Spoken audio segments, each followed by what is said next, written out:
Hey, today we're talking about I may be a guild receptionist, but also any boss to clock out on time. It's a it's an anime that's recently come out. It's not an isekai. It's a kind of a not really a joke anime, but it's one of the rare times where I actually was ahead on the game. I was ahead of the curve on this one because it would have been this summer. Yeah, 2024 this summer. I picked up the light novel, and I think I picked up the first and maybe the second. I think I had the first volume of the light novel before I went on my trip this last summer to a Comic Con, and then think I picked up the second volume at a local bookstore where I was at the Comic Con, and I think I debated getting the manga, but so I do have a video about this story in particular because like I said, I managed to get a hold of it. I read it before the anime came out, which is kind of rare for me. Usually the time I have to watch the anime first before I kind of pick up the book or manga. That's the anime's job. It's supposed to make you go pick up the original stuff, but I like the concept of it. Like, but the main crux is why I like the concept is because I like Guild Go from Goblin Slayer, and I thought it'd be kind of interesting to see kind of a different perspective. So this one kind of falls squarely into the overpowered MC category. The main character, Elena Clover, for those that care, as you can see depicted on the cover here, she's a guild receptionist. She's working her 9 to 5, and she complains about overtime. And she suddenly gets the power to basically gets divine powers, and it gives her the power to go solo any boss that the adventurers have trouble with, and that leads into hijinks because the guild's top tank, the silver guy to her left on screen, Jade Scarde. I'm just gonna call him. I've been having trouble remembering characters' names after a while here, but he finds out, and it kind of leads into her getting roped into adventure. So it looks like the first season here because it looks like the first season here they're going to burn through probably past the second volume. They might even go into the third, which I kind of stopped reading around the second volume.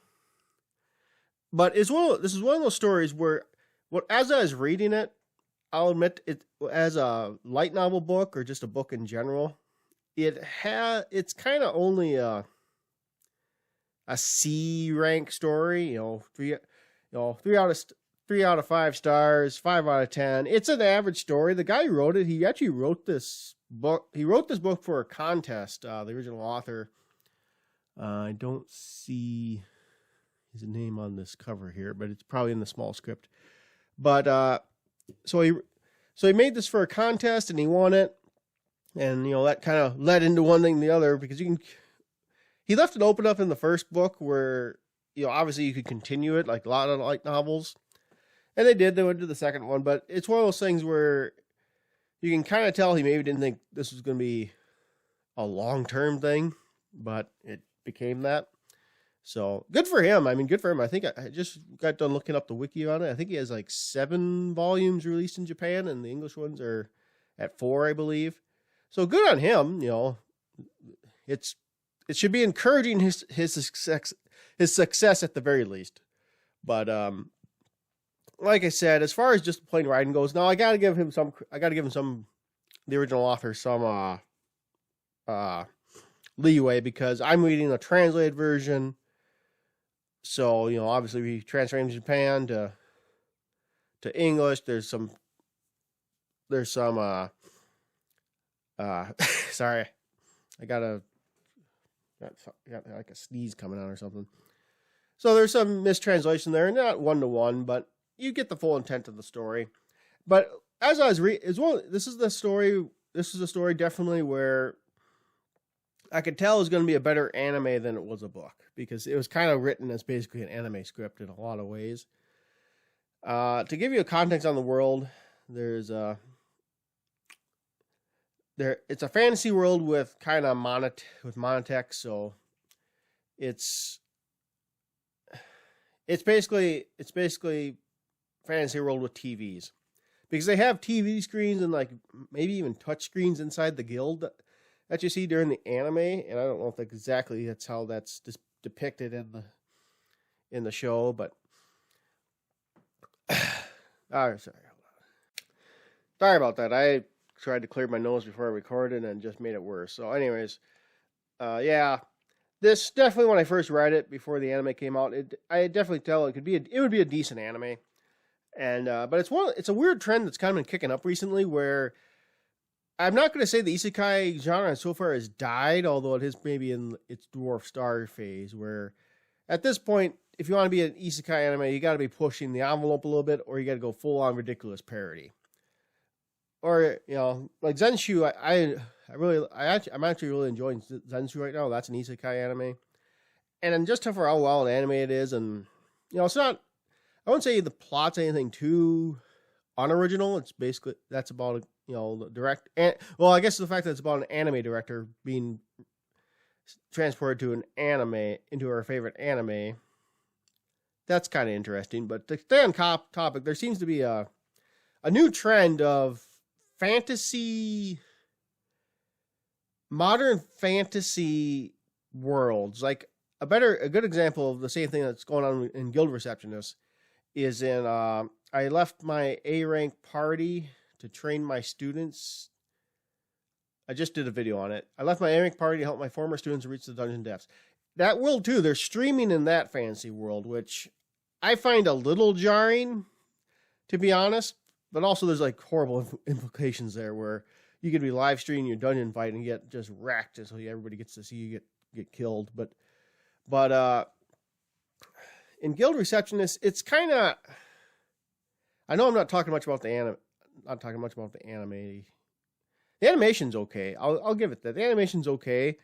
They have some CGI monsters, which is becoming a little bit standard at this point, which I know some people have reservations about that. I don't like it either, but it's one of those things where where for the cheaper option, you either get a somewhat exciting moving fight versus maybe stilted animation. I suppose that's maybe a compromise there. I don't think much of the monsters in this world. But like I said, this world is kind of built on open up the book of fantasy tropes and you'll kind of see it, so there's like a world where the dungeon system, there's dungeons that appear, adventuring's a full viable job you can take. And it's hard to say it's an interesting world. It's not really doing anything different other than the fact that the main character of the story is a guild receptionist. Which the fact that a guild receptionist becomes overpowered but doesn't want to use that power really, except to make sure she can live her stable job, is it's not really a very in-depth premise. I guess it is very obvious character motivations, at least. But once again, this kind of falls into the theme of it's kind of a balance, y'all. Japan seems to be trying to produce anime to produce relationships and get people to marry and have kids, and the other half seems to be still trying to cling to live your most selfish and best life, because nothing really is wrong with Elena's lifestyle on the face of it, but once again, it's very in the moment. And just as I get older, I kind of feel like some of that stuff is like it feels like the wrong message to send to people who, and granted, that's depends on your situation too, whether you can afford a house.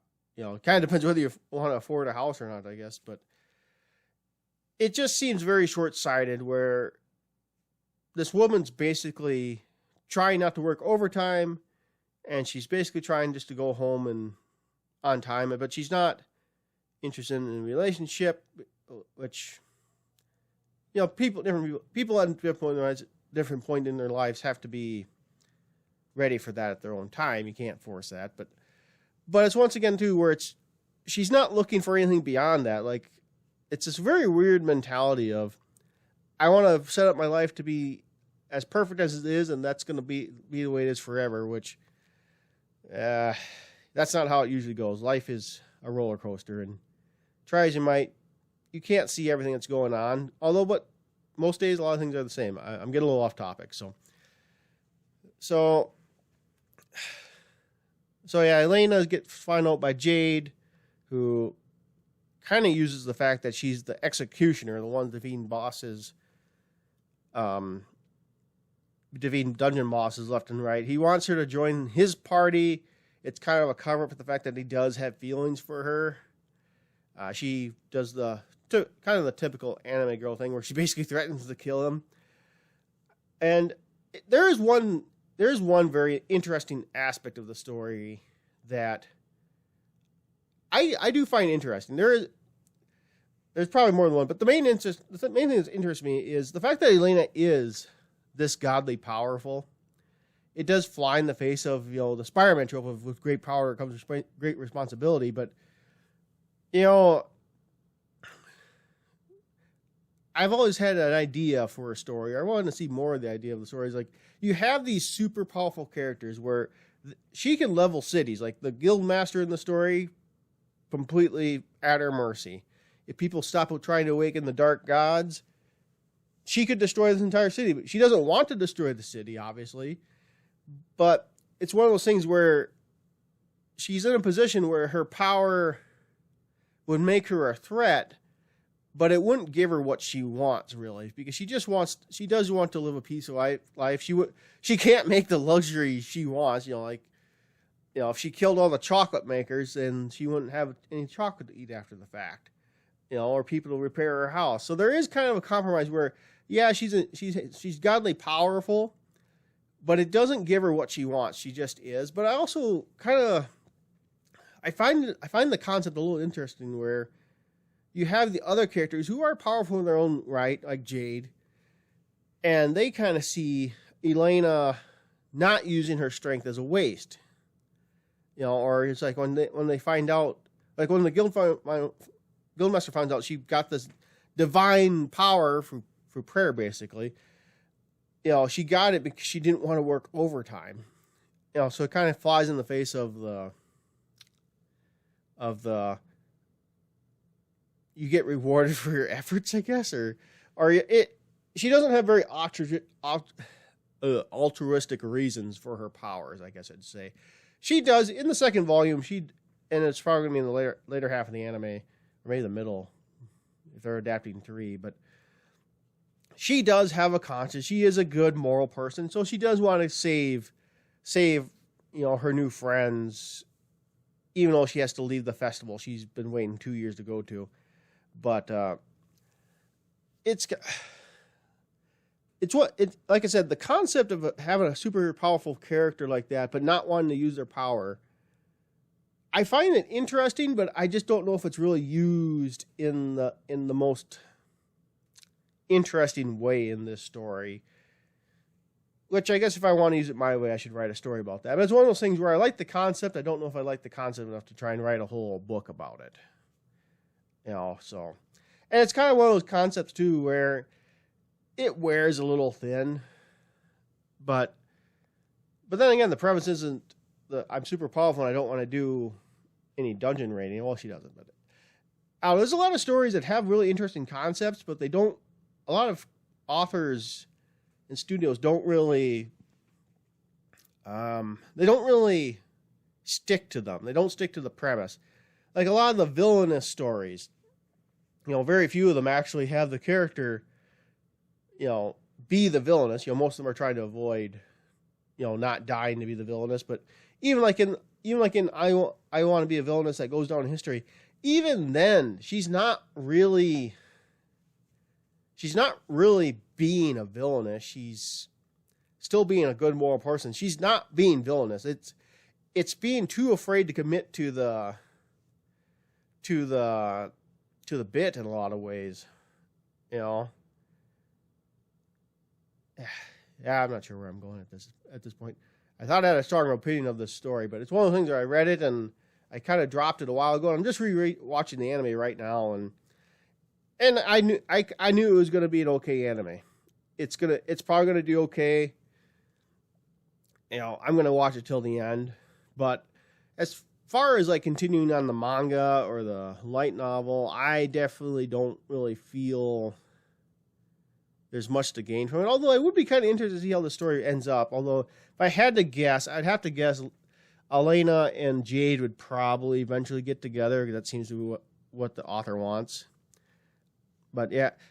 Oh yeah, I guess there's one more thing about this, and it's the Elena's aversion to overtime and how it's presented in this world, because it's just presented as this mountain of paperwork all the time, which they kind of go into depth a little bit, but it's one of those things where it just comes off as like the fantasy version of an overworked office worker,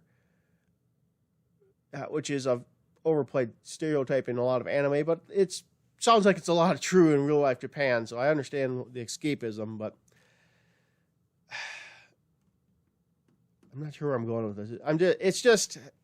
I work blue collar, so a lot of my overtime is driving now, but before it was grueling, backbreaking work, hot and sweaty. So, and after I had to start doing some more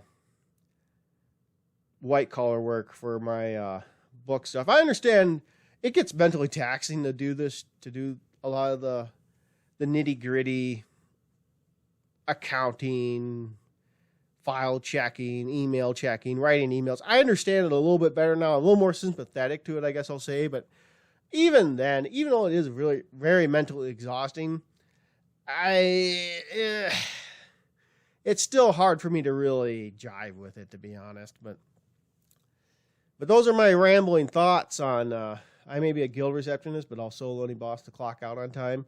It's a fun little anime.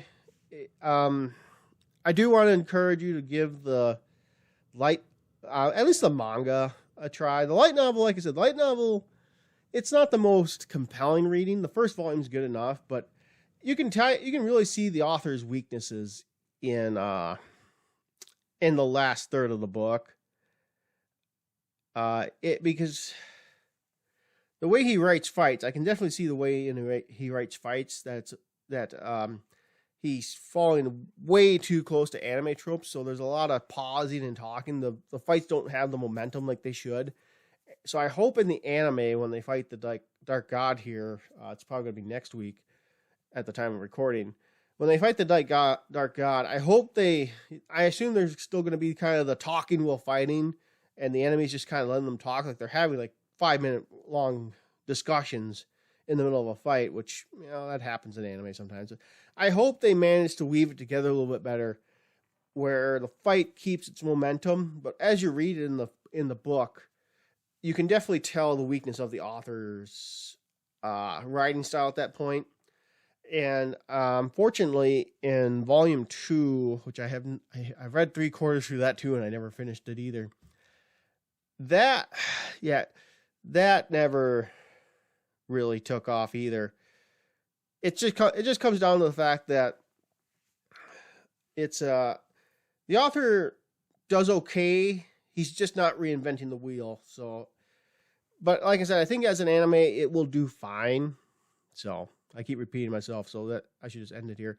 So that's the end of the video. I hope you all check out some of my other videos, but I'd rather you check out my works, Saint Saga the Black Beast. I'll have links below. I'm going to keep trying to do a few videos a week, but it's kind of tough. But anyways, I'll get back. Hope to see y'all later. Goodbye.